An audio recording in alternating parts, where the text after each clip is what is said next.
말씀은 신약 성경 마태복음 1장 1절.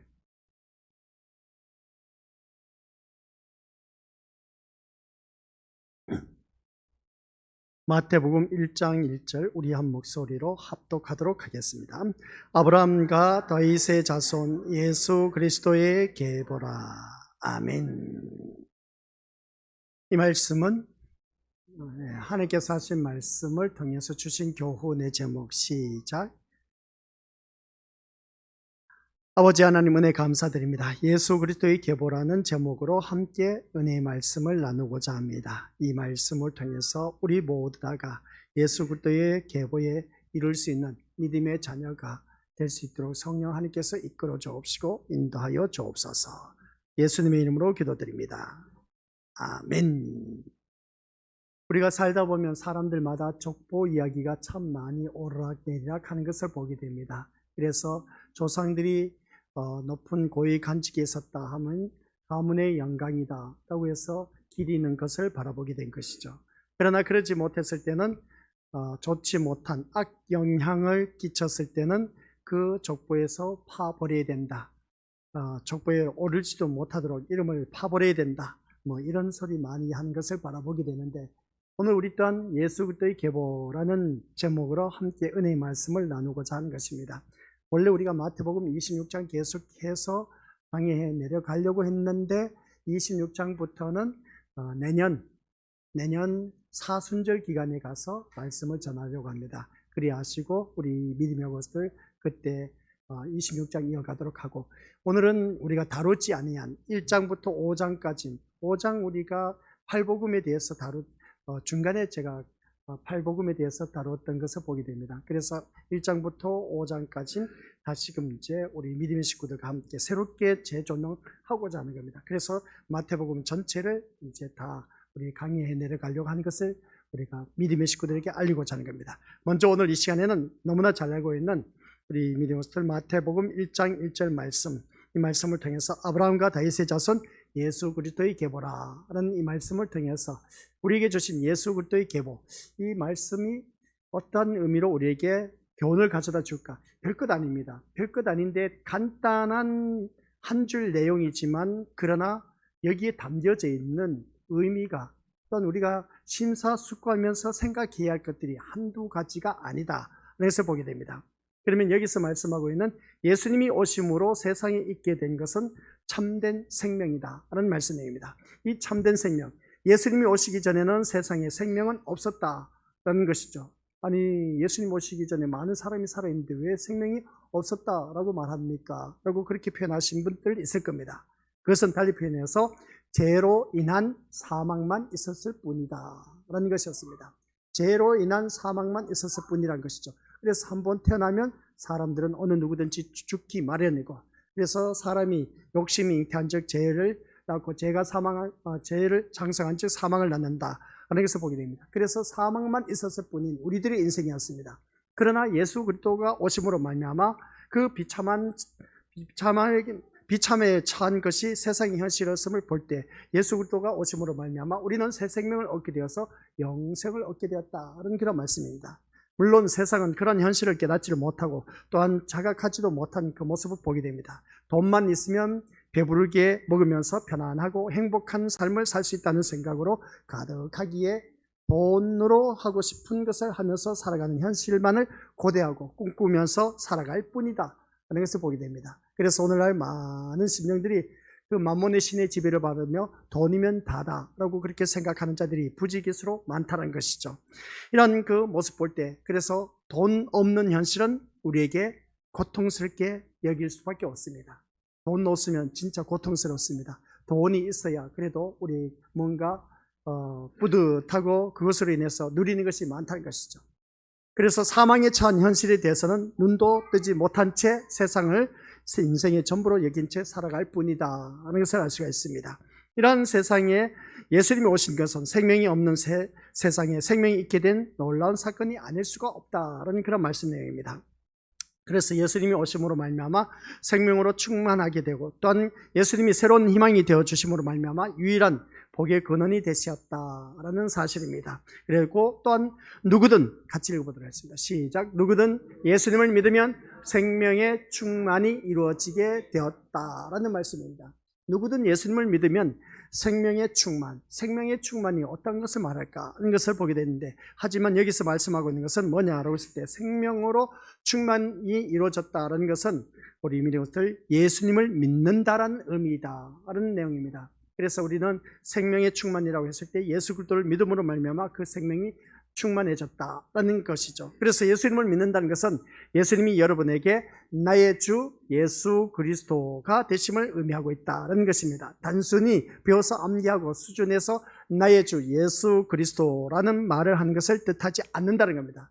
그런 말을 교회를 조금 출석하면 누구나 다 알게 되는 것을 보게 되는 것이죠. 그래서 나의 주 예수 그리스도라는 고백은 예수님이 어떤 분인가를 알게 된 신자가 세상의 무엇으로도 대신할 수 없음을 깨닫게 되었을 때에 예수님이 어떤 분인가를 이제 거기에서 나의 신앙이 성숙하고 성장해 간다 하는 것을 보게 된 것이죠. 그래서 예수님이 함께 하시는 것이 세상 전부를 얻은 것보다 더 큰 복이라는 것을 알게 되므로 이것이 바로 오늘 이 자리에 앉아 계신 우리 믿음원들, 그분을 만나게 되면 내 인생은 새롭게 써내려져 갈 수밖에 없다라는 것입니다. 그래서 예수님을 만나지 못한 심령들은 자기 멋대로 생명을 좌지우지합니다. 그래서 살기 힘들다 해서 어떻습니까? 이 고달픈 세상 살아봤자 아무런 소용없다 하면서, 그래서 요즘 그 사이트를 바라보면 자살 사이트가 있다고 하는 것은 이미 들어서 다들 잘 알고 계실 겁니다. 그래서 그 자살 사이트에서 같이 가입을 해서 어느 나라인가 보니까 그렇습니다. 몇몇이 모여서 같이 죽은 그 모습을 보게 됩니다. 그런 모습을 바라봤을 때에 그 죽으려고 하는 사람들끼리 모여서 같이 가서 죽는, 자살하는 그 모습을 보게 됩니다. 이런 모습을 바라봤을 때 참 우리가 살아가는 삶이 힘들고 고달프다 보니까, 자기 뜻대로 안 되다 보니까 인생을 하직하는 경우가 참 많이 있음을 보게 됩니다. 참 안타까운 현실인 것이죠. 오늘 이 자리에 앉아 계신 우리 믿음의 식구들 또한 역시 그러한 것을 누구든지 다들 경험을 하셨을 겁니다. 죽고 싶은 마음이 있었을 겁니다. 그러나 그런 생명, 그리고 우리 믿음의 식구들 죽지 않고 지금까지 살아 계신 것 정말 잘하셨습니다. 생명은 우리 주님께 달려있다는 것이죠. 내가 죽고 싶다 해서 자살해서 죽는다. 우리 믿음의 식구들 어떻게 보면 육신으로서 더 이상 고통받기 싫어서 죽는 경우가 있을지 모르지만, 그러나 그 인생은 참 불쌍한 인생이 될 수밖에 없습니다. 지옥으로 떨어진다는 것이죠. 얼마나 참 안타까운 현실인지 모릅니다. 그래서 이 말씀을 들으면서 예수님이 함께 하시는 것이 세상 전부를 얻은 것보다 더 큰 복, 이것만 제대로 안다면 우리 믿음의 식구들 걱정할 것도 없다는 겁니다. 그래서 예수 그리스도를 믿음으로 말미암아 내 인생에 있어서 예수님 한 분만으로 만족할 수가 있을까라는 것입니다. 그 예수님 한 분만으로 만족할 수만 있다면 이것보다 더 큰 축복이 어디 있을까라는 생각이죠. 이런 신자에게 생명의 충만이 이루어지게 되는 것을 알 수가 있습니다. 그래서 예수님만으로 살아가는 삶이 된다라는 것입니다. 예수님만으로 살아가는 삶, 이게 말보다 쉽지는 않다는 것이죠. 예수님만으로 살아간다? 아니요, 얼토당토 않습니다. 현실은 현실입니다. 돈이 있어야 됩니다. 또한 재산이 있어야 됩니다. 부귀, 영화, 건세도 있어야 됩니다. 내가 하고 싶은 것 마음껏 누릴 수 있는 그런 모든 것이 갖춰져 있어야 됩니다. 그래야 할 때 살아가는 삶맛이 난다라고 하는 것을 보게 된 것이죠. 그러나 하나님을 믿는 우리들은 예수님만으로 살아가는 삶이 될 수 있는 그런 자가 되어야 된다라는 것입니다. 그런데 예수님이 오셨고 예수님을 믿게 되었다고 해서 몸이 배부름을 얻게 되는 것이 아니라는 것입니다. 예수님이 오심으로 말미암아 내 몸이 배부르다 하는 것은 세상 것으로 충만해진다라는 것은 아니라는 것이죠. 예수를 믿지 않는다고 해도 돈 있는 사람들은 여전히 배부른 삶을 누리고 있습니다. 우리 주변에 그런 사람들 많이 있지 않습니까? 예수 믿지 않고도 정말 잘 사는 사람들 얼마나 많은지 모릅니다. 편안한 삶을 살아갈 것이고, 돈 없는 사람들은 날마다 헐벗고 굶주리고 추운 고통의 삶을 살아갈 수밖에 없습니다. 참 이거 아이러니하지 않습니까? 예수님 믿으면 배부르고 편안하고 안락하고 풍사고 뭐든지 마음껏 누리면서 살아가야 되는데, 아니 예수님 믿어도 여전히 나에게는 힘들고 어렵고 가난에 찌들어져 살아가고 있다는 것을 보게 됩니다. 그러면 우리 믿음으로서 예수님을 믿어야 될까 말아야 될까 참 의심 생기지 않습니까? 예수님을 믿으면 그래도 건강해야 되고, 예수님 믿으면 내 자녀가 출세하고, 그리고 예수님 믿으면 하는 일들 다 잘 되고, 그런 것들이 우리에게 눈앞에 펼쳐져야 되지 않느냐는 겁니다. 근데 예수님을 믿어도 현실은 현실인 겁니다. 근데 아니 믿지 않는 사람을 바라보니까, 이웃집을 바라보니까 예수님을 안 믿는데도 왜 저렇게 잘 먹고 잘 살고 잘 누리고 좋은 차 타고 다니는지 몰라. 참 우리 하나님이 예수 믿는 그런 자녀들에게 정말 풍성한 은혜를 나눠주시면 얼마나 좋을까. 그러나 세상에 오신 예수님을 진심으로 알게 된 사람은 아시겠습니까? 세상에 예수님이 오신 것을 진심으로 알게 된 사람은 다른 것에 배부름을 찾지 않는다라는 것입니다.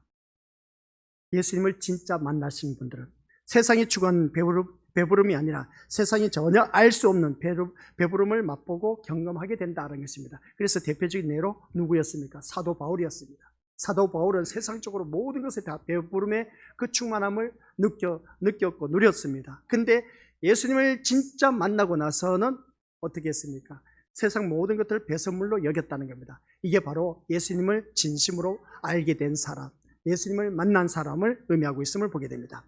그러니까 이 말씀을 통해서 우리 이것을 한번 생각해 보시기 바랍니다. 남들이 느끼지 못하고 체험하지 못한 것, 그것을 우리가 예수님을 만남으로 인해서 우리가 체험을 했다는 겁니다. 그게 바로 뭐냐? 그러고 있을 때 세상 사람들이 힘들어서 세상에 나가서 이 사람 저 사람 만나서 부어라 마셔라 하면서 어떻습니까? 우리가 한 잔, 두 잔 걸친 그 모습을 보게 됩니다. 그런 모습을 바라봤을 때 우리 믿음들, 하나님의 자녀인 우리들은 한 잔, 두 잔 걸치지 않고도 주님 앞에 나와서 위로를 받아 누리고 평안을, 기쁨을 누리는 것을 알 수가 있습니다. 이게 바로 세상 사람들과 다른 그 차이점을 우리가 체험하고 있다는 것을 알 수가 있습니다. 이게 바로 예수 그리스도를 믿음으로 말미암아 나에게 준 느끼지 못한, 세상 사람들이 느끼지 못한 그러한 것을 우리가 만족함을 누릴 수가 있음을 보게 됩니다. 그래서 우리가 힘들고 어려울 때 주님 앞에 나와서 주여 하면서 기도할 때에 무언가 모르게 내 마음속에 편안함과 고요함과 아울러서 평안함이 막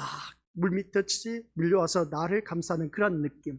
그랬을 때 우리 예수 그리스도를 믿는 믿음의 자녀에게 주신 그 놀라운 은총, 이게 특별히 우리에게 주어진 그 세상 사람이 느끼지 못한 일들을 우리가 체험했다는 겁니다. 그래서 우리에게 이런 배부름을 알게 하려고 하나님의 말씀이 있었고, 하나님의 말씀은 우리가 하나님의 아들이신 예수님이 어떤 분인가를 알게 해주시고, 또한 그 중에 하나가 오늘 말씀 본문 마태복음을 통해서 우리에게 알려주고 있다는 것을 알 수가 있습니다. 그래서 오늘 이 자리에 앉아 계신 우리 믿음의 식구들께서는 오늘 이 말씀을 들으면서 이 마태복음을 우리가 계속해서 들으면서 예수님을 보게 되고, 또 모든 성경이 다 그렇습니다. 예수님을 보게 되고 예수님을 보게 됨으로써 하나님을 보게 되는 그런 우리들, 그리고 또한 하나님을 보게 되었을 때 우리는 돈으로는 경험할 수 없는 참된 행복을 누릴 수가 있다라는 말씀 내용입니다. 그래서 돈으로 해결할 수 없는, 돈으로 경험할 수 없는 참된 행복을 맛볼 수 있는 우리가 되었을 때 세상 다 가진 거나 다를 바 없다라는 말씀 내용입니다. 이것이 바로 신앙의 승리이며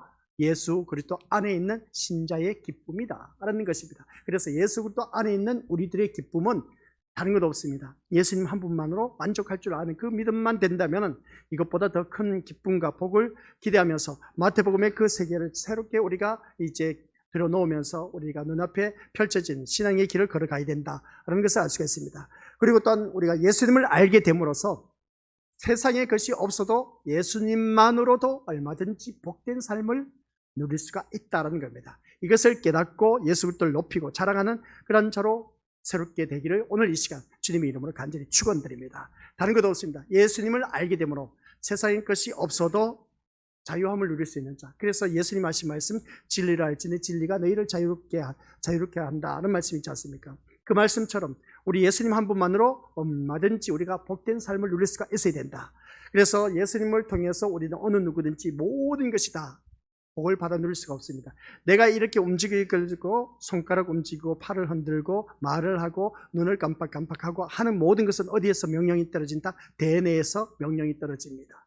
그러면 교회의 머리는 그리스도의 몸을 이루는 지체들은 머리가 대신 예수 그리스도에서 명령이 떨어질 때 우린 지체들이 움직인다는 겁니다. 그런 것처럼 오늘 이 자리에 앉아 계신 우리 것들 모두가 내가 하나하나 움직인 모든 것 자체가 예수 그리스도의 명령이 떨어졌을 때만이 움직일 수 있다는 겁니다. 그러면 오늘 이 자리에 나온 우리 믿음의 식구들께서 이 자리에 나오게 된 것 또한 예수 그리스도의 그 대내에서 명령이 떨어졌기 때문에 이 지체들이 우리가 이 자리에 모였다라는 것을 알 수가 있습니다. 이런 모습 볼 때 마태복음은 아브라함과 다윗의 자손 예수 그리스도의 계보라고 말로 시작한 것을 보게 됩니다. 그래서 계보라고 할 때 우리 그것을 족보라는 뜻인 것이죠. 이처럼 마태복음은 예수님의 족보를 나열하는 것으로 시작하고 있다는 것을 알 수가 있습니다. 물론 예수님의 족보로 시작하는 것은 예수님이 어떤 혈통을 가지고 세상에 오셨는가를 말하는 것이 아닌 겁니다.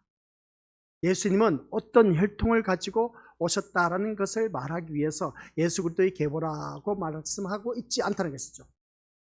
예수님에게 혈통으로서는 족보는 아무런 의미가 없다.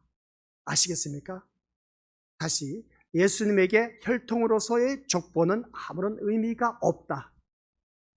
천씨 가문이면 우리 어떻습니까? 내 딸내미가 천씨 가문에 태어났습니다. 그러면 그 혈통을 말하는 것이죠.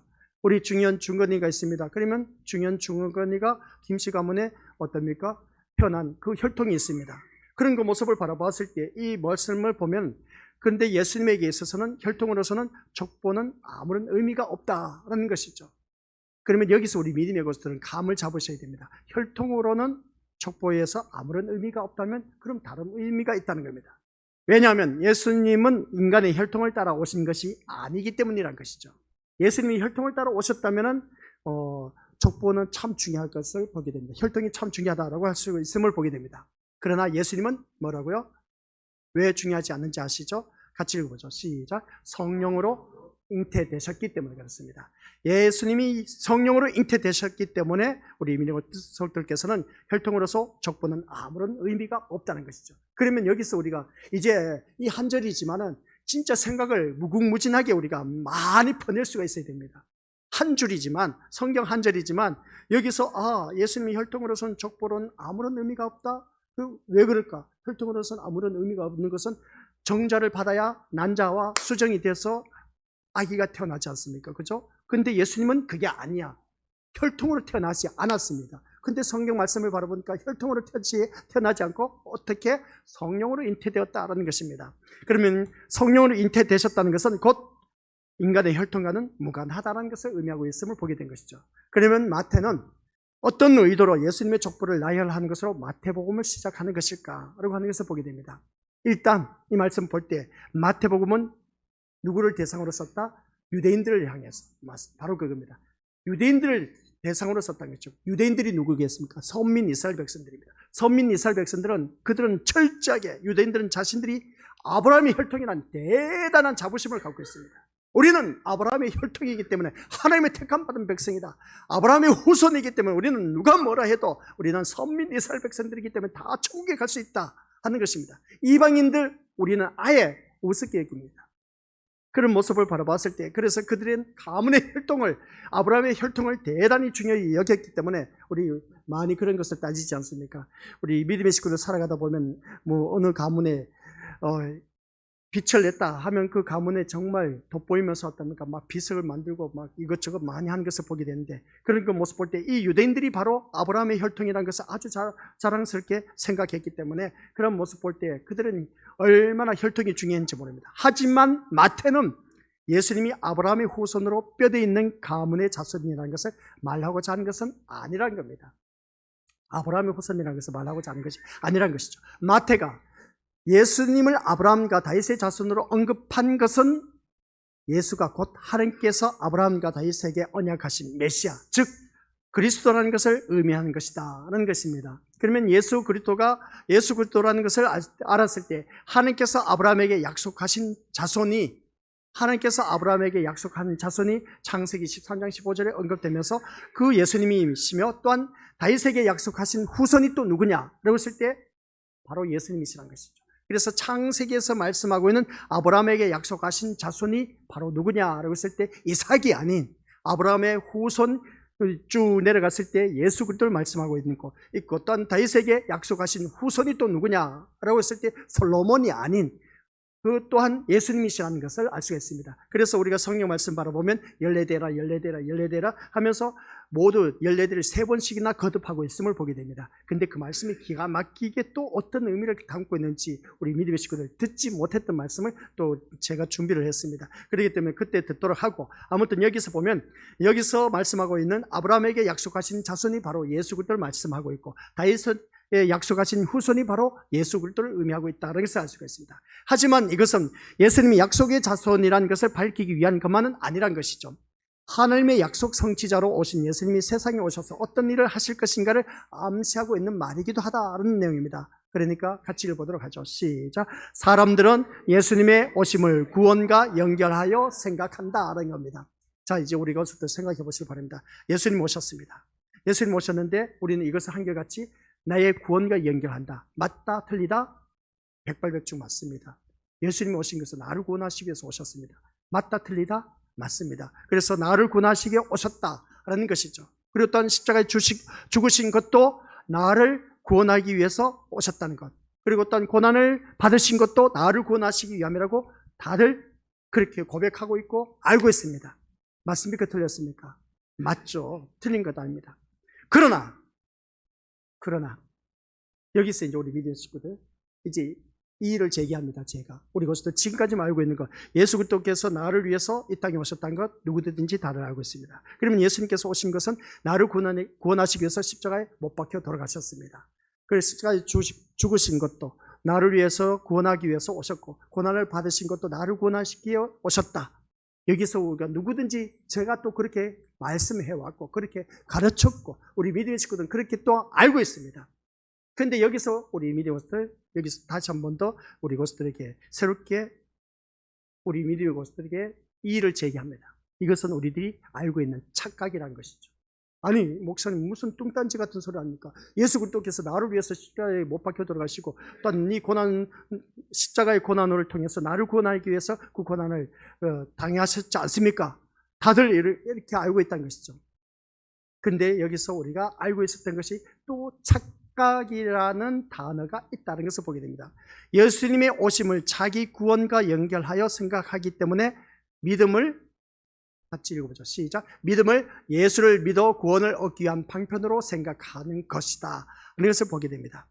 이 말씀 보니까 믿음을 예수를 믿어 구원을 얻기 위한 방편으로만 생각하는 것이다. 예수를 믿으면 구원을 얻는다. 맞는 말이시지 않습니까? 그죠? 그래 예수님을 믿으면 누구든지 구원을 얻는다. 맞는 말씀입니다. 근데 여기서 바로 보면 우리 것들 하나님이 아브라함에게 하신 약속은 이것입니다. 뭐냐면은 같이 읽어보죠. 창세기 13장 16절 말씀인데 시작. 내가 내 자손으로 땅에 티끌 같게 하리니 사람이 땅에 티끌을 능히 셀 수 있을진데 내 자손도 세리라. 이 말씀을 바라보면 우리 것들 여기서 말하는 내 자손이란 아브라함의 혈통적인 자손을 의미하는 것이 아닙니다. 아시겠습니까? 아브라함의 혈통적인 자손을 말하는 것이 아니야.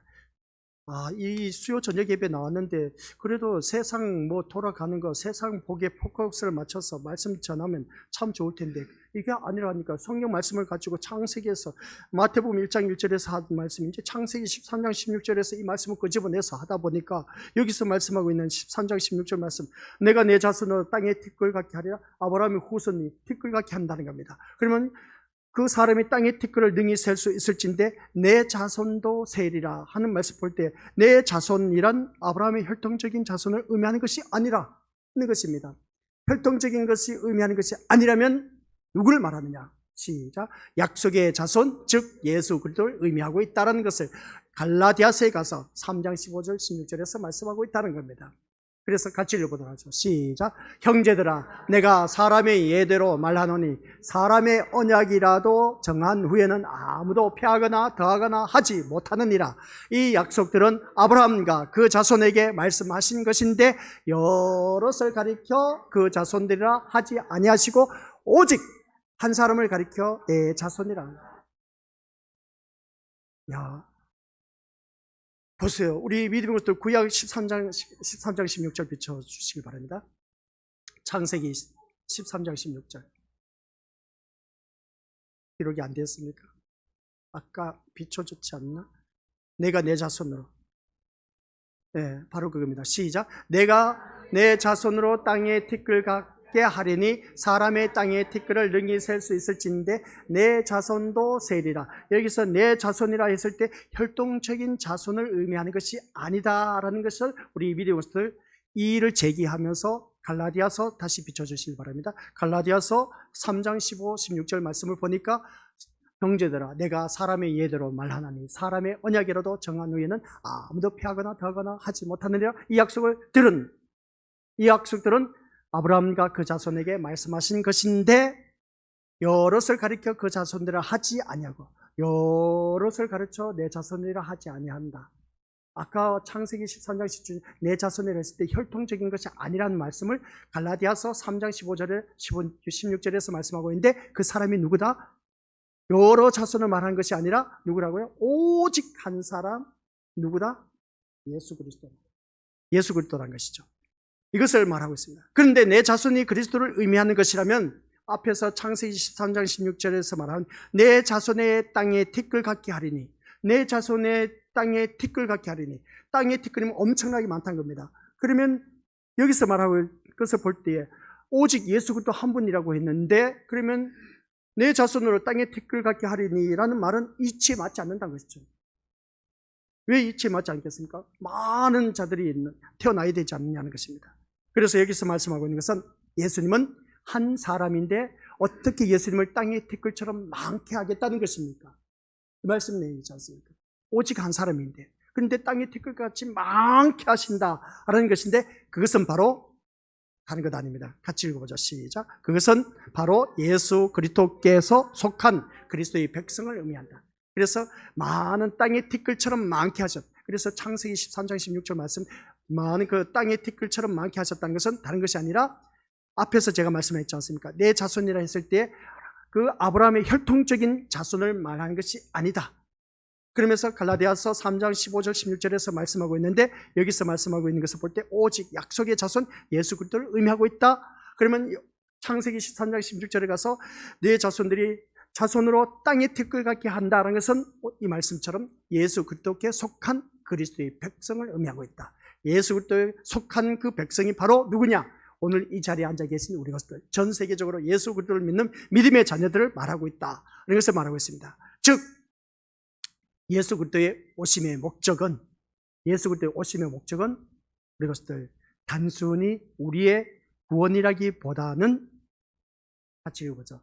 하나님이 택하셔서 하나님께서 주신 자기 백성을 찾으시기 위함이다. 아시겠습니까? 우리는 예수 그리스도가 아까 말씀드렸지 않습니까? 예수 그리스도께서 오신 것은 나를 위해서 십자가에 못 박혀 돌아가시고 고난을 당하시고 어떤 일로 돌아가셨다. 나를 구원하시기 위해서 자기 구원을 위해서 내 구원을 위해서 자신 구원을 위해서 우리 예수님 오셨다고 했지 않습니까? 그런데 우리 미리오스들 잘 아시길 바랍니다. 예수 그리스도의 오심의 목적은 하나님이 택하셔서 하나님께서 주신 자기 백성을 찾으시기 위한 예수님의 오심 목적인 겁니다. 아시겠습니까? 나를 구원하신 것이 아니라 하나님이 택하셔서 하나님께서 주신 자기 백성을 찾으시기 위해서 예수님이 이 땅에 오셨다는 말씀입니다. 그래서 우리 미리부터 우리 마태복음 1장 21절 같이 읽어보도록 하죠. 시작. 아들을 낳으리니 이름을 예수라 하라. 이는 그가 자기 백성을 그들의 죄에서 구원할 자이심이라 하니라. 여기서 보면 자기 백성을 구원할, 그러니까 우리 미리부터 하나님이 택하셔서 예수님께 주신 자기 백성을, 그러니까 우리 미래부터 여기서 말씀을 잘 아셔야 됩니다.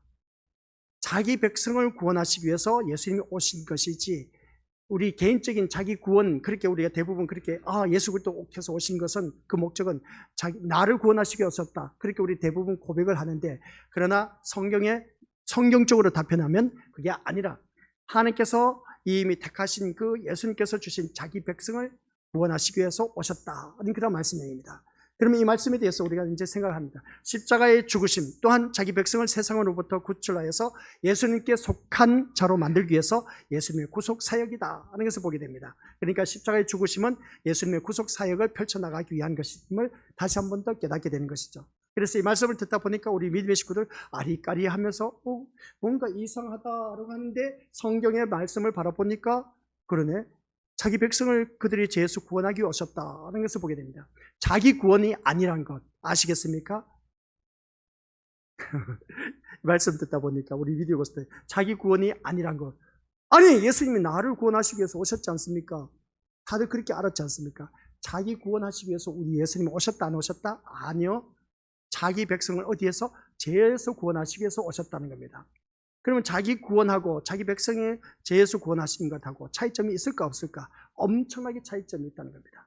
그래서 다윗의 자손이라는 말의 의미도 세상에 오신 예수님이 하실 일이 무엇인가를 예포하고 있었다는 것을 알 수가 있는 것인데, 하나님은 다윗에게 뭐라고 했느냐? 시작. 내 수완이 차서 내 조상들과 함께 잘 때에 내가 내 몸에서 날 자식을 내 뒤에 세워 그 나라를 견고케 하리라.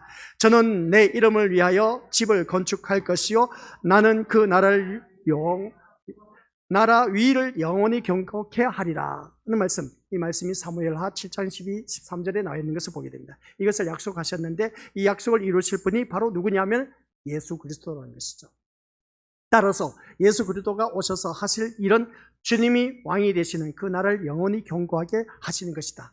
그러니 주님의 나라를 세우는 것이다 하는 말씀의 내용입니다. 이미 이 말씀이 사무엘하에 있었다는 것을 보게 됩니다. 사무엘하는 우리 것들 쭉 성경 말씀 보면 다윗만 다루어 나왔습니다. 사무엘상은 어떻습니까? 사무엘서와 사무엘과 아울러서 사울 왕을 다루어 나왔습니다. 그래서 사울 왕이 이제 무너지고 이제 다윗 왕이 이제 그 일을 이었지 않습니까? 다윗 왕에 대해서만 사무엘하가 기록된 것을 알 수가 있습니다. 여러분, 이 말씀을 바라봤을 때 여기서 보면 예수 그리스도가 오셔서 하실 일은 주님이 왕이 되시는 것, 그 말씀을 하고 있다는 것을 이미 사무엘하에서 예언하고 있었다는 것을 알 수가 있습니다. 이처럼 예수님이 세상에 오신 것은 이제 정리 들어갑니다. 예수님이 세상에 오신 것은 무엇 때문에 오셨을까요? 우리 믿음들. 우리가 자기가 생각하는 것이 참 많이 있습니다. 그렇죠? 예수님이 이 세상에 오신 것은 내가 알고 있는 것이 무엇일까라고 했을 때 같이 읽어보죠. 시작.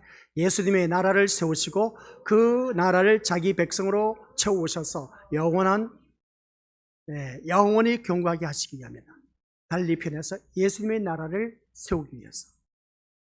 예수님이 오신 것은 예수님의 나라를 세우신다. 그러면 이 말씀이 어디서 나왔다? 사무엘하에서 나왔다. 사무엘하에서 그 나라 위를 영원히 견고케 하리라 하는 이 말씀을 볼 때에 우리 믿음들, 예수님이 이 세상 오신 것은 예수님의 나라를 세우시고 그 나라는 누가 있어야 됩니까? 나라가 있으면 자기 백성이 있어야 되지 않습니까? 자기 백성으로 채우셔서 영원히 견고하게 하시기 위해서 오셨다는 것을 사무엘하 우리 믿음들 7장 12절 13절에서 예언된 말씀이었습니다. 그래서 오늘 우리가 예수님이 오신 목적은 나를 구원하기 위해 오셨다, 자기 구원을 위해서 오셨다라고 하는데, 이 말씀에 대해서 이의를 제기합니다. 이제 우리 믿음의 식구들에게 이제부터 마태복음에서 예수님의 모든 일은 자기 백성을 찾으시고 부르시는 것으로 연결될 수가 있습니다. 그러니까 이 말씀 마태복음을 바라볼 때에 어느 누구든지 모든 일은 자기 백성을 찾으시고 부르시는 자로 연결된다는 것을 알 수가 있는 것이죠. 그리고 이것이 바로 예수님의 전도 이유라는 것이죠. 예수님의 전도 이유. 그러니까 자기 백성 찾으시는 것이 전도의 의미가 된다는 말씀입니다. 그래서 우리가 전도를 할 때 한 영혼을 구원하기 위해서 우리가 전도한다라고 말하지 않습니까? 그러나 예수님의 전도 이유는 자기 백성을 찾으시는 것입니다. 자기 백성을 찾는 것이죠. 그래서 세상에 널려져 있습니다. 그래서 우리 믿음의 성도들 모으다가 어느 누구든지 하나님의 백성들이 너무나 많은데 우리가 그것을 찾아내야 되는데 그 찾아내려고 하니까 얼마나 힘든지 몰라요. 이게 바로 전도의 의미라는 것을 아셔야 될 것이죠. 그래서 예수님의 오심을 잘 들어서 보시기 바랍니다. 예수님의 오심을 자기 구원을 위한 것으로 생각하지 말라는 것입니다. 제가 이 말씀 이미 드렸습니다. 예수님이 오신 목적이 나를 구원하기 위해 오신 것이 아니라는 겁니다. 그러면 이 말씀을 듣다 보면 그러지 않습니까? 즉 자신을 위한 예수님으로 생각하지 말라는 것이죠. 이해가 됐습니까? 이 말씀 좀 뭔가 이상해. 예수님이 오신 것은 자기 구원을 위한 것으로 생각하지 말라, 제가 말씀드리고 있습니다. 그러면 자신을 위한 예수님으로 생각하지 말라는 겁니다. 누구를 위한? 나를 위한 예수님을 생각하지 말라는 것입니다. 이 말씀이 무슨 말씀인지 또 모를 겁니다. 오늘날 신자들이 예수님을 자기 구원을 확보하기 위한 도구로만 바라보는 것으로 인해서 잘못된 믿음으로 빠진 것이 얼마나 많은지 모릅니다. 이게 바로 뭐냐면은 같이 읽어보죠. 시작. 나의 구원을 위해 세상에 오시고 나를 구원하시기 위해서 십자가에 돌아가신 예수님으로만 생각하기 때문에 모든 것이 자신을 위한 예수님으로만 생각하고 있다는 겁니다. 모든 것이. 그래서 내가 만들어 놓은 예수님, 그렇게 믿는 자들이 얼마나 많은지 몰라. 내가 만들어 놓은 예수님. 그러니까 우리가 성경에서 말씀하고 있는 예수님을 만나지 못하고 내가 만들어 놓은 예수님을 우리가 생각하면서 그 예수님 앞에 나와서 기도하고 구원해 줄 것을 믿고 그렇게 우리가 부르짖고 있는 것을 보게 됩니다. 이것은 세상 종교와 똑같은 모습인 겁니다. 세상 종교와 똑같은 모습이에요. 세상 종교에 바라보면 자기가 만들어 놓은 우상 앞에 가서 비나이다 비나이다 하면서 학수고대하면서 어떻습니까? 그냥 지성이면 간천이다 해서 얼마나 간절하게 부르짖는지 몰라요. 그러면서 막 기도하는 그 모습 보게 됩니다. 그런 모습을 바라봤을 때 오늘 이 자리에 앉아 계신 우리 것들 바로 내가 교회에 나와서 내가 만들어 놓은 예수님 앞에 나와서 내 원하는 목적 성취 이루시기 위한 그런 예수님으로만 생각하면서 주님 앞에 나와서 부르짖는 경우가 얼마나 많은지 모른다는 겁니다. 그래서 우리가 지금까지 기도해왔던 것 이미 말씀 들어서 알고 계시지만 우리는 이 세상 구하는 모든 것이 다 주님 앞에 나와서 부르짖는 것 모든 것이 다 한결같이 이 세상 것을 위해서 부르짖어 왔다는 겁니다. 나를 위한 그 예수님을 이용해 먹었다는 것을 보게 된 것이죠. 예수님 이렇게 해주시옵소서 저렇게 해주시옵소서 이거 안 해주면 안 돼요. 이거 안 해주면 예수님 욕 얻어먹지 욕 먹을 일이 없다고 하면서 아주 뻔스럽게 그렇게 기도한 자들이 얼마나 많은지 모릅니다. 그래서 오늘 이 자리에 앉아 계신 우리 것들께서는 나의 구원을 위해서 세상에 오셨다. 그러니까 내가 힘들고 어려움에 처하면 예수님 거기서 나를 구원해 주시기 위해서 오셨다. 그렇게 표현하기도 하고 또한 우리 것들 내 자녀가 힘들고 어려운 가운데 있을 때 예수님 내 자녀를 잘되게 해주기 위해서 거기에서 건져주시기 위해서 출세하게 하기 위해서 예수님 오셨다. 그래서 우리 자녀들 위해서 기도하고 있지 않습니까? 그리고 또한 사업하는 데 있어서 힘들고 어려워 그냥 계속 일이 꼬이고 그러다 보니까 여기에서 우리 사업 잘되게 해달라고 해서 예수님이 오셨다. 그래서 우리 예수님 앞에 나와서 이 사업 번창하게 하게 해달라고 그렇게 우리가 부르짖지 않습니까? 모든 게 다 이 세상 것을 위해서 포커스를 맞추면서 우리 예수님 앞에 자기 구원을 위해서 부르짖어 왔던 오늘 우리들의 모습이라는 겁니다. 그러면 이 신앙을 우리 갈아 뒤엎어야 된다는 것이죠. 예수님은 나를 위해서 나를 구원하시기 위해서 나 자신을 위해서 구원하시기 위해서 오신 것이 아니란 것. 자기 백성을 죄에서 구원하시기 위해서 오셨다는 것입니다. 근데 우리는 한결같이 부르짖는 것을 바라보면 우리 다른 것 없습니다.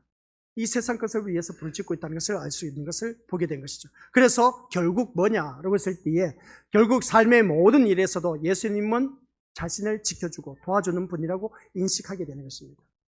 우리 미디어들 예수님이 있지 않습니까? 자신을 지켜주시고 도와주는 분으로 착각하지 말라는 겁니다. 예수님은 나를 도와주시고 지켜주시기 위해서 오신 분이 아니에요. 우리는 그렇게 착각하고 있지 않습니까? 예수님은 나를 지켜주시고 나를 도와주시는 분으로 알고 주님 앞에 나와서 부르짖지 않습니까? 아니요. 성경 보라는 것이죠. 우리가 마태복음 1장 21절 예수를 뭐라고 했습니까? 처녀가 잉태하여 아들을 낳으리니 이름을 예수라 하라. 이는 그가 자기 백성들을 그들의 죄에서 구원할 자이심이라고 그렇게 말한 것을 보게 됩니다. 자기 백성을 구원하기 위해서 우리 예수님이 오셨다는 것인데 자신을 위한 나를 구원하기 위해서 오신 것이 아니라 아시겠습니까? 그래서 여기서 나를 위한 구원이라고 했을 때 뭐겠습니까? 우리가 힘들고 어려움에 처했을 때 우리 주님이 나를 위해서 내 기도를 들어주실 거야 하면서 어떻습니까? 주님 앞에 나와서 부르짖는 그 기도 내 소원 성취 이루기 위해서 우리 주님이 오신 것이 아니다. 그 말씀인 겁니다. 아셨죠? 그러니까 우리가 주님 앞에 나와서 기도할 때에 하나님 이것 좀 해결해 주시옵소서 저것 해결 좀 해 주시옵소서 하면서 마지막에 가서 예수님의 이름으로 기도드립니다. 아멘 하지 않습니까? 그게 아니에요. 우리 예수님은 그런 예수님으로 나의 목적 성취 이루기 위해서 오신 분이 아니라는 겁니다. 그 말입니다. 아셨죠? 그래서 우리가 그러면 무슨 기도를 해야 되냐는 것이죠. 예수님이 나를 위해서 이런 기도를 안 들어주신다면 내가 예수님 뭘 믿으란 말이냐 그렇게 우리가 생각할 수가 있음을 보게 됩니다. 그래서 오늘 이 자리에 앉아 계신 우리들께서 이처럼 날 위한 예수님으로 생각하는 것 자체가 다른 예수라는 것을 알아야 돼요. 다른 예수. 성경에서 말씀하는 예수가 아닌 다른 예수. 잘 보시고 날 위한 예수님으로 생각하는 것. 내가 생각하고 있는 예수님은 이런 예수님이야. 내가 기도하면 다 들어줬어. 그리고 딴 자녀를 위해서 사업을 위해서 무엇을 위해서 기도하는 모든 것 이런 모든 것을 다 들어주신 우리 예수님. 이것은 내가 생각한 성경에서 말씀하고 있는 예수가 아닌 다른 예수를 말하고 있다. 아시겠습니까? 다른 예수. 성경에서는 예수님은 자기 백성을 죄에서 구원하시기 위해서 오셨다는 것인데 이 세상 목적 성취하기 위해서 나 자신을 위해서 세상 목적 성취하기 위해서 예수님이 오신 것이 아니다라는 말씀입니다. 이걸 잘 아셔야 돼. 그래서 우리가 오늘날 많은 기독교인들이 제대로 알지 못하고 예수님을 믿는 자들이 얼마나 많은지 몰라. 뭐든지 교회 나와서 부르짖으면 다 응답해 주신다, 축복해 주신다. 그래서 우리가 예수 잘 믿으면 잘 된다, 형통한다. 아니요. 누누이 예를 들었지 않습니까? 똑같은 교회를 다니는데 어느 자녀는 출세해, 어느 자녀는 출세하지 못하고 직장에도 들어가지 못하고 늘 빌빌거려. 어떻게 우리 믿음의 것들 이게 구원이라고 말할 수 있겠습니까? 그래서 예수님은 내 목적 성취를 이루기 위해서 오신 분이 아니라니까요. 다 똑같이 신림교회 다니는데 누구 자녀는 출세해서 좋은 직장에 들어갔다. 근데 누구 자녀는 직장에도 들어가지도 못해서 누구의 하나님입니까 이게? 누구의 하나님이냐는 것이죠. 누구의 예수님입니까? 아니 이쪽에는 다 소원 성취해 주신 그 예수님은 이쪽 가정만 구원해 주셨네? 그러면 이쪽 가정에는 아니 직장에도 못 들어가 빌빌거리고 있는데 그러면 이쪽 예수님은 뭐라 말합니까? 이게 오늘날 잘못됐다는 것이죠. 우리 예수님을 믿는 믿음의 자녀들이 이 세상 것을 위해서 내 목적 성취를 위해서 우리 예수님이 오신 것이 아니라는 그런 말씀의 내용입니다. 그래서 오늘 믿음의 것들 여기서 잘 아시길 바랍니다. 날 위한 예수님으로 생각하는 것 자체가 다른 예수. 다른 예수. 그 다른 예수가 제가 내가 교회를 다니면서 내가 만들어 놓은 예수님을 믿고 있었다는 겁니다. 그 예수를 말하고 있습니다. 그 예수는 죽음의 예수입니다. 성경에서 말씀하고 있는 예수님은 그게 아니라 생명을 주시기 위해서 오신 예수입니다. 그래서 영생을 얻게 하기 위해서 예수님께서 이 땅에 오셨다는 겁니다. 그 영생 얻은 자의 더 풍성한 삶을 누리게 하기 위해서 또 요한복음에서 말씀하고 있습니다. 그래서 요한복음 5장 39절에서는 모든 성경, 이 성경은 곧 누구에 대한 증언이냐? 예수 그리스도에 대한 증언이라. 예수 그리스도에 대한 증언을 말을 해야 된다는 것입니다. 지금 예수님은 우리를 세상에서 힘있고 견고한 자로 만들려고 오신 것이 아니란 것이죠. 기억하시기 바랍니다. 예수님은 뭐라고요? 내가 세상에서 뭔가 힘있고 건세 있는 자로 견고한 자로 만들려고 예수님이 오신 것이 절대로 아니에요. 아시겠습니까? 같이 읽어보죠. 하나님이 약속하신 시작. 하나님이 약속하신 나라를 세우고자 오셨고 그 나라를 자기 백성으로 채우기 위해서 오신 것이다 는 말씀입니다. 그러므로 우리가 진심으로 그리스도를 알고 그리스도를 믿는 신자라면 시작. 세상에서 경고하게 되는 것을 기대하기보다는 하나님이 세우신 그 나라의 백성으로서 왕이신 예수님의 통치를 받으면서 그 나라의 복과 영광과 기쁨을 증가하는 삶의 길을 가기를 소원해야 된다는 겁니다. 이게 바로 하나님의 백성의 모습인 겁니다. 이 세상에서 견고하게 되어지는 것, 출세하고 잘나가고 풍성하고 남들보다 앞서고 그런 것을 말하기보다는 하나님이 세우신 그 나라의 백성으로서 하나님 나라의 백성으로서 왕이신 예수님을 통치를 받으면서 왕이신 예수님이 통치를 받는 것이 뭐겠습니까? 이 하나님의 말씀대로 우리가 통치를 받는다. 말씀 통치받는 사람 누구겠습니까? 이 말씀 따라 순종하는 사람. 그래서 우리 신약성경 마태복음 25장 나와 있지 않습니까? 양과 염소. 양은 목자의 음성을 들어. 그게 바로 우리 믿음의 것들 순종하는 자, 말씀 순종하는 자. 이게 바로 왕이신 예수님의 통치를 받으면서 그 나라의 복과 영광과 기쁨을 증가하는 삶의 길을 가는 자. 그 사람이 바로 양의 모습인 겁니다. 염소의 모습은 아니요 말씀 안 들어, 자기 멋대로 내가 만들어 놓은 예수님을 믿고 있어 그냥. 그게 잘못된 것입니다. 안타까워요. 그래서 우리 믿음의 식구들께서는 그런 내가 만든 다른 예수, 만들어 놓은 예수 믿지 마시고 성경에서 말씀하는 그 예수님을 믿자는 겁니다. 그래서 이 말씀을 보다 보니까 세상에서 견고하고 잘나가고 형통하고 누구보다도 부자가 되면은 다들 어떻습니까? 저 사람 복 받았네 하지 않습니까? 그죠? 교회 다니는 사람이라고 모든 사람이 또 그렇게 말합니다. 교회 다니는 사람 다 잘 돼야 되지 않습니까? 그러면. 근데 아니라니까요. 잘 사는 사람도 있고 못 사는 사람도 있고 출세하는 사람도 있고 출세하지 못하는 사람도 있어. 그러면 출세하고 잘 나가는 사람들은 그 예수님이 살아계신 예수님이고 그 자기만을 위한 예수님이 된 것을 보게 됩니다. 근데 그렇지 못한 반대편에 계신 분의 그 예수님은 어떤 예수님이겠습니까? 죽은 예수님입니까? 아니란 것이죠. 그래서 우리가 세상 것 가지고 비교하면서 우리 믿음의 것들 예수님이 나를 구원하시기 위한 예수님이다. 아니요, 그게 아니란 것을 꼭 명심하시길 바랍니다. 그래서 오늘 이 자리에 앉아 계신 우리 것들 기억하시길 바랍니다. 어느 누구든지 그렇습니다.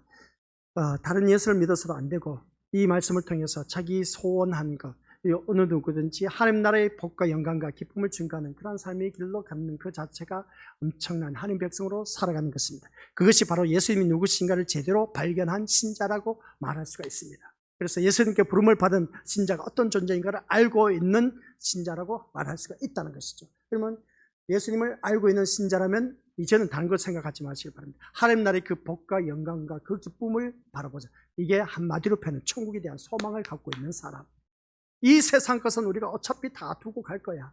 근데 살다 보면 그래도 내 자녀가 출세하고 좋은 직장에 들어가면 그래도 그 소리 들으면 힘이 나고 기쁨이 넘쳐. 그리고 행복한 것 같아. 근데 다른 가정을 바라보니까 내 자녀가 잘 나가지 못하고 출세하지도 못하고 그런 거 보니까 완전 울상이야. 이거 어떻게 하냐는 것이죠. 예수님은 우리의 소원 성취 세상 경과하게 하기 위해서 오신 분이 절대로 아니시라는 거 꼭 명심하시길 바랍니다. 그래서 내 자녀가 공부 못한다 해서 그것으로 인해서 우리 민족들 남과 비교해서 이놈의 자식아 너는 어쩜 그럴 수 있냐, 같이 예수를 믿는데 누구 자녀는 잘 되고 있는데 너는 왜 못, 아이를 죽이는 일입니다. 그렇게 하지 마시길 바랍니다. 아이들에게는 다른 걸 가르쳐 주지 마시고요, 오직 우리 예수님만 제대로 가르쳐 주시기 바랍니다. 너의 생명은 누구에게 있다? 예수님께 있다. 그 말씀만 전해주세요. 그렇기 때문에 너는 예수님 안 믿으면 너는 지옥 가. 이것만 제대로 가르쳐줘요. 그것만 제대로 가르쳐주면 자녀 잘 키운 겁니다. 세상 출세 하면 더욱더 좋죠. 그러나 하지 못했다 할지라도 넌 너의 주인은 누구라고? 예수님. 그래, 예수님 너의 생명을 주장하고 계시기 때문에 그 예수님만 바라보고 는 믿음 생활 잘 해야 돼. 그러면 우리 것들 빌립보서 4장 19절 말씀 그대로 나와 있습니다. 풍성하게 모든 것을 다 채워주십니다. 이런 점에서 우리 믿음들 현대교회에서 말하는 믿음은 약속의 자손으로 오신 예수님을 믿는 것과는 본질적으로 다를 수밖에 없다는 겁니다. 그래서 왜냐하면 세상이 믿음을 언급하면서 추구하는 것은 온통 세상에서 경고하게 된 것이기 때문이다 하는 것입니다. 오늘날 많은 교회가 그럽니다. 예수님 잘 믿으면 출세하고 사업도 잘 되고 번창하고 자녀들 직장 잘 들어가고 아프지 않고 건강하게 산다. 아니요. 아픈 사람도 있고 직장에 못 들어가기도 하고 그리고 또는 우리 사업 망하기도 합니다. 똑같이 교회를 다니는 식구들 가운데서도. 그러면 잘 되는 사람만 그 하나님이 있냐? 잘못된 것이죠. 이게 세상 포커스를 맞추고 있습니다. 이게 어떻게 제대로 된 복음이라고 말할 수가 있겠습니까? 그래서 같이 읽어보죠. 시작. 개인적인 축복과 개인적 성공에 목말라서 예수님을 찾는 것이야말로 약속의 성취자로 오신 예수님과는 전혀 거리가 먼 나의 그 개인적인 축복, 개인적인 성공에 목말라 하면서 예수님을 찾는 사람은 전혀 다른 예수를 믿고 있다라는 사실 아시겠습니까? 이걸 아셔야 돼요. 전혀 다른 예수님을 찾고 있는 오늘 우리 믿음의 모습을 바라보면 너무나 안타깝다는 것이죠. 그래서 신자는 자신이 원하는 세계를 확보하기 위해서 예수님을 찾는 사람이 아니다라는 겁니다. 달리 말씀드릴게요. 내가 원하는 세계를 확보하기 위해서, 내가 추구하는 세계를 확보하기 위해서 예수님을 찾아서는 안 된다는 겁니다. 아시겠습니까? 그래서 세상은 온통 자신이 원하고 꿈꾸는 세계를 확보하기 위해서 살아가고 있습니다. 내가 이렇게 살아가기 위해서 막 꿈꾸면서 그것을 향해서 달려가고 있습니다. 그 속에서 신자는 새로운 세계를 바라보고 그 세계를 소망하고 살아가는 것 아시겠습니까? 우리는 한결같이 새로운 세계를 바라보는 그 새로운 세계가 바로 하나님 나라를 바라보면서 그 세계를 하나님 나라를 소망하면서 살아가는 우리가 되어야 된다는 겁니다. 이 세상에 포커스를 맞추지 말자는 겁니다. 그래서 오늘 이 말씀 통해서 그것이 바로 곧 예수 그리스도의 세계, 예수 그리스도의 세계라고 하는 것을 보게 됩니다. 예수 그리스도의 세계라고 했을 때 이 세계가 뭔지 아시죠? 세계는 이 지구상에 있는 모든 나라를 말하는 세계가 말하는 게 아닌 겁니다. 여기서 예수 그리스도의 세계라는 것은 우리 것들 대대로 내려오는 계통을 말하는 겁니다. 아시겠습니까? 대대로 내려오는 계통. 아시겠습니까? 그 말씀을 하고 있는 것이죠. 그래서 예수 그리스도의 세계라고 했을 때는 대대로 내려온 계통이 뭐겠습니까? 예수 그리스도의 그 복음의 줄기, 생명의 줄기, 그리고 예수님을 믿는 믿음의 자녀, 그러한 자녀들만이 주어지는 하나님 나라를 세워서 그 나라의 백성을 채워가는 것, 그게 바로 우리 미리버스들 예수님이 오신 목적이다 라는 것을 기억하시기 바랍니다. 그래서 마지막 결론입니다. 신자는 하나님의 약속에 의해서 세상에 오시고 약속의 성취를 위해서 일하신 예수 그리스도의 삶으로 인도받으면서 세상에 속한 자가 아니라 예수님에게 속한 자로 세상을 살아가야 할 사람. 우리가 아시겠죠? 세상에 속한 사람이 아닌 예수 그리스도에 속한 사람으로 살아가는 그런 우리가 되어야 된다. 그게 우리가 부름을 받았습니다. 그래서 저와 여러분이 이러한 신자된 참된 본질을 놓쳐서는 안 된다는 것입니다. 만약 우리들의 그 본질이 무엇인지를 놓치게 되면 결국 우리는 교회 교인으로 전락할 뿐임을 명심해야 된다고 했죠. 그러면 세상 똑같아진다는 겁니다. 그리스도로 인한 그 기쁨과 생명의 충만, 그 또한 우리와 상관없는 얘기가 될 수밖에 없습니다. 이것을 우리 믿음의 속들 모두가 기억해야 할 것은 이 마태복음을 바라보면서 우리의 심령이 무엇으로? 그리스도로 채워져 가야 돼. 예수 그리스도로 채워가야 돼. 예수님의 말씀으로 채워가야 돼. 그게 우리가 예수님이 오신 목적인 겁니다. 그렇게 되기를 소원해야 합니다. 그리고 우리 속에 채워져 있던 세상의 모든 헛된 것들은 다 썩어져 없어지기 때문에 그것을 비워가고 또 비워져 가야 된다는 것입니다. 아셨죠? 아직도 우리는 세상에 뭔가 바라보고 이 자리에 나왔지 않습니까? 그게 비워져야 돼. 그 비워지고 오직 내 마음 중심은 예수님밖에 없어야 돼. 예수 그리스도로만 채워져야 돼. 그 자리가 예수님으로 인한 하늘의 생명으로 충만해진다. 예수님으로 인한 하늘의 생명, 영생을 말하고 있습니다. 이게 우리에게 채워져야 된다는 것이죠. 그래서 예수님은 우리를 이러한 믿음으로 사람으로 만들고자 이 땅에 오셨다 하는 것입니다. 이런 점에서 우리는 참으로 영광된 존재, 오늘 이 자리에 앉아 계신 우리 믿음의 식구들, 지금은 이 영광이 가려져 있지만 주께서 만물을 심판하신 건세자로 오실 때 우리 언제 오실지 몰라. 그래서 25장까지 주님 오실 날을 바라보면서 끼어있으라고 했습니다. 끼어있어야 되는데 양과 염소의 비유, 달란트의 비유, 그리고 또 우리 믿음들 한결같이 악한 종의 그 모습을 보면서 슬기로운 5처녀, 미련한 5처녀, 그 양과 염소 다 우리가 끼어있어야 된다는 그 말씀이 내용입니다. 그래서 우리는 그 영광을 보게 될 것입니다. 데려감을 당한 하나님의 자녀. 그래서 이 세상은 영광을 거절하지만 저와 여러분에게는 이 영광의 약속이 큰 소망으로 굳건히 자리를 잡아갈 수 있기를 주님의 이름으로 간절히 축원드립니다. 아버지 하나님 은혜 감사드립니다. 예수 그리스도의 세계, 아버지 하나님, 오늘 이 말씀을 통해서 어느 누구든지 예수 그리스도의 계보에 우리가 속할 수 있는 그런 자가 되기 위해서는 이 세상 목적을 두고 오신 예수님이 아니란 것, 한결같이 우리 예수님이 이 땅에 오신 것은 다른 것이 아닌 것을 다시 한 번 더 깨닫게 하옵소서. 예수님이 오신 것은 아버지 하나님 은혜 가운데 하나님 백성, 자기 백성을 찾기 위해서 오셨다라는 사실을 기억하게 하옵소서. 어떤 하나님 나라, 예수님의 나라를 세우고 그 나라를 자기 백성으로 채우셔서 영원히 경고하기 위해서 예수님이 오셨다는 것을 꼭 기억하게 하옵소서. 그 나라의 백성이 바로 우리라는 것을 잊지 말게 하옵소서. 이 자리에 앉아 계신 귀한 믿음의 자녀들이 참된 그리스도인으로서 거듭나 그 하나님 백성으로서 가득하게 채워져서 우리 신림교회가 더욱더 견고하게 세워가죠. 모든 교회가 바르게 세워갈 수 있는 교회가 되어서 하나님 영광 드러내게 하옵소서. 이 자리에 머리 숙인 귀한 심령들 꽉 붙잡아 주옵소서. 오직 우리 심령 속에 예수 그리스도만 채워져가는 귀한 믿음의 자녀 되게 하옵소서. 세상 헛된 모든 것들 다 비울 수 있는 그 마음을 갖게 하옵소서. 그래서 우리는 오직 예수님 한 분만으로 만족하며 자유함을 누릴 수 있는 복된 아버지 하나님 백성 되게 하옵소서. 예수님 이름으로 기도드립니다. 아멘.